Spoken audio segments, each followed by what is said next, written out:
Hello friends, good morning. કેમ છો બધાય? મજામાં? તો તમારા બધાનું સ્વાગત છે આજના વ્લોગમાં. તો ફ્રેન્ડ્સ, જો હવે 11:30 થઈ ગયો છે ટાઈમ, અને હું બધાય કામ કરીને ફ્રી થઈ ગઈ છું. હમણાં થોડાક દિવસથી વ્લોગ નહોતી મૂકતી, કેમ કે છે ને ત્યારે થોડીક ઘરમાં બીમારીઓ ચાલતી હતી. સૌથી પહેલાં તો સોનુને શરદી ઉધરસ થઈ હતી હોળી ટાઈમે હતી, પછી જો અમારા ચીકુભાઈને થઈ ગઈ હતી ને પછી મને થયું. એટલે થોડાક દિવસથી છે ને વ્લોગ ઉતારતી જ નહોતી, કેમ કે ચીકુ માંદો હોય એટલે પછી બીજું કાંઈ સૂજે નહીં અને એ બીજું કાંઈ કરવા બી ન દે, એટલે પછી ત્યારે હું વ્લોગ નથી ઉતારતી. તો આજે જો બધા હવે ફિટ એન્ડ ફાઇન થઈ ગયા છે, તો વિચાર્યું ચાલો આજથી વ્લોગનો શરૂઆત કરી દઈએ. જો અમારા ચીકુભાઈ જય શ્રી કૃષ્ણ કરવા ઊભા જ છે. કરતો ચીકુ જય શ્રી કૃષ્ણ, જય શ્રી કૃષ્ણ કરી દો. કેમ? Very good. હવે ચીકુભાઈને ખબર પડી ગઈ છે કે મમ્મા વ્લોગ ચાલુ કરે ને એટલે પહેલાં જય શ્રી કૃષ્ણ કરવાનો. નહીં દીકું? યો પડી ગયો. બધા જા બધા નહીં ચીકુ, મમ્મા વ્લોગ ચાલુ કરે એટલે જય શ્રી કૃષ્ણ કરવાનું.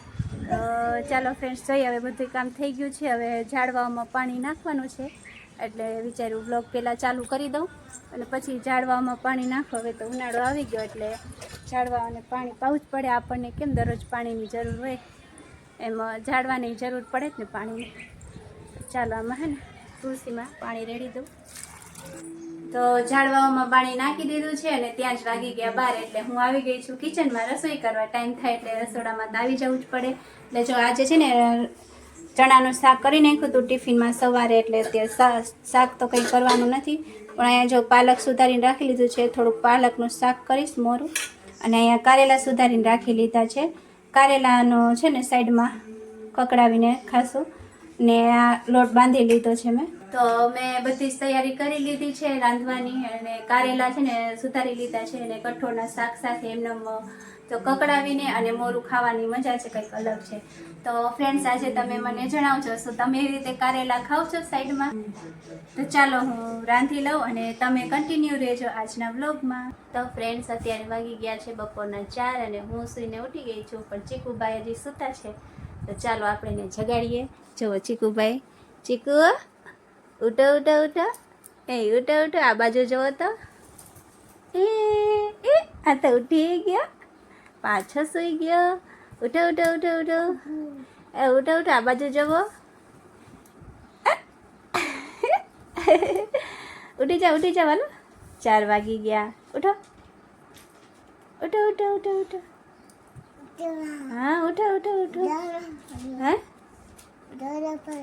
હે દાદા પાસે જવું છે? જાઓ, જોતા આવો. જાઓ, બા શું કરે છે? જા તો. ચાલો ફ્રેન્ડ્સ, હવે ચીકુભાઈ ઉઠી ગયા છે એટલે એને થોડોક ચા નાસ્તો કરાવી દઉં અને એમને મોકલી દઉં રમવા. હા, હર્ષિદાબેન ખાટલો ભરાવે કા બેન? હે નવો ખાટલો લઈ આવ્યા.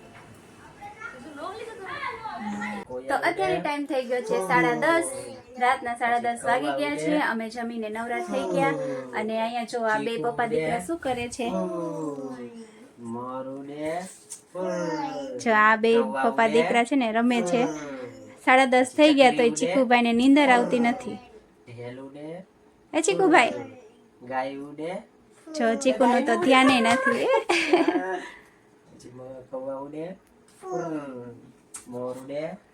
તો જો ચીકુભાઈ અત્યારે એના પપ્પા જોડે રમવામાં બિઝી છે, એનું ધ્યાન નથી મોબાઈલમાં, નહીં તો તરત બોલે. તો ફ્રેન્ડ્સ, આજનો વ્લોગ અહીંયા જ પૂરો કરીએ. આજનો વ્લોગ તમને કેવો લાગ્યો કમેન્ટ કરી જરૂર જણાવજો, અને જો ચેનલમાં નવા હોય તો ચેનલને કરી દેજો સબસ્ક્રાઈબ. મળીએ બીજા વિડીયોમાં, ત્યાં સુધી બાય બાય, જય શ્રી કૃષ્ણ.